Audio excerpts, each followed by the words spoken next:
ಸರ್ವಾಧ್ಯಕ್ಷ ಮಾಡಿದ್ವಿ. ಇವತ್ತು ಅವರ ಸರ್ವಾಧ್ಯಕ್ಷತೆಯಲ್ಲಿ ಯಶಸ್ವಿಯಾಗಿದೆ. ಇನ್ನೂ ಕೂಡ ಇನ್ನು 17 ವರ್ಷ ಅವರು KSRTCಯಲ್ಲಿ ಉನ್ನತ ಹುದ್ದೆಗೆ ರಾಜ್ಯ ಮಟ್ಟದಲ್ಲಿ ಹೋಗ್ತಾರೆ. ಇದು ನನ್ನ ಆಶಯ ಮತ್ತು ಭಗವಂತನ ಕೃಪೆ. ಆವಾಗ ಇಂಥ ಸಮ್ಮೇಳನಗಳಿಗೆ ತಾವು ಭಾಜನರಾಗಿ ತಮ್ಮ ತನುಮನ ಸಹಾಯಗಳನ್ನು ಮಾಡಿ ಈ ನೋಡಿ ಈ ಯಜಮಾನರಿದ್ದಾರೆ, ಒಳ್ಳೆ ಉತ್ತಮವಾದಂಥ ಕವಿತೆ ಹೇಳಿದರು. ಅವರಲ್ಲಿ ಇರ್ತಕ್ಕಂಥ ಕವಿತೆಯನ್ನ, ಅವರಲ್ಲಿ ಇರ್ತಕ್ಕಂಥ ಕಲೆಯನ್ನು ತರಲು ಈ ವೇದಿಕೆ ಸಿದ್ಧವಾಗಿದ್ದಾವೆ.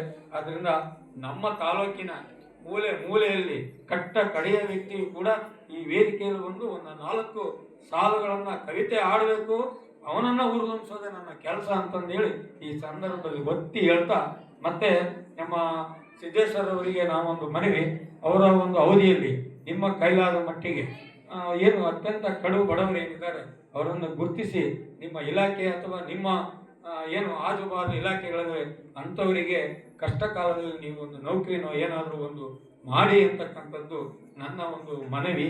ಯಾಕಂತಂದರೆ ನಾನು ನನ್ನ ವೃತ್ತಿಯಲ್ಲಿ ನಾನು ಶಿಕ್ಷಕನಾಗಿದ್ದರೂ ಕೂಡ ಹಲವಾರು ಕ್ಷೇತ್ರಗಳಲ್ಲಿ ಕೈ ಹಾಕಿ ಒಬ್ಬೊಬ್ಬರಿಗೆ ಒಂದೊಂದು ರೀತಿಯ ನೆರವನ್ನು ನೀಡಿ ಬಂದೀನಿ. ಎಷ್ಟೋ ಜನಕ್ಕೆ SC ST ಮಕ್ಕಳಿಗೆ ಫೀಸನ್ನು ನಾನೇ ಕಟ್ಟಿಕೊಂಡು ನಾನೇ ಕ್ಯಾಸ್ಟ್ ಸರ್ಟಿಫಿಕೇಟು ಇನ್ಕಮ್ ಸರ್ಟಿಫಿಕೇಟ್ ಮಾಡಿಕೊಟ್ಟೆ ದುಡ್ಡು ಹಾಕಿ. ಅದು ನಾನು ಹೇಳಕ್ಕೆ ಬರಲ್ಲ. ನನ್ನ ಅವಧಿಯಲ್ಲಿ ಸೇವೆ ಮಾಡಲಿಕ್ಕೆ ಅವಕಾಶ ಕೊಟ್ಟಿದ್ದ. ಆದ್ದರಿಂದ ಇನ್ನೂ 17 ವರ್ಷಗಳ ಕಾಲ ನೀವು ವೃತ್ತಿಯಲ್ಲಿರ್ತೀರಿ.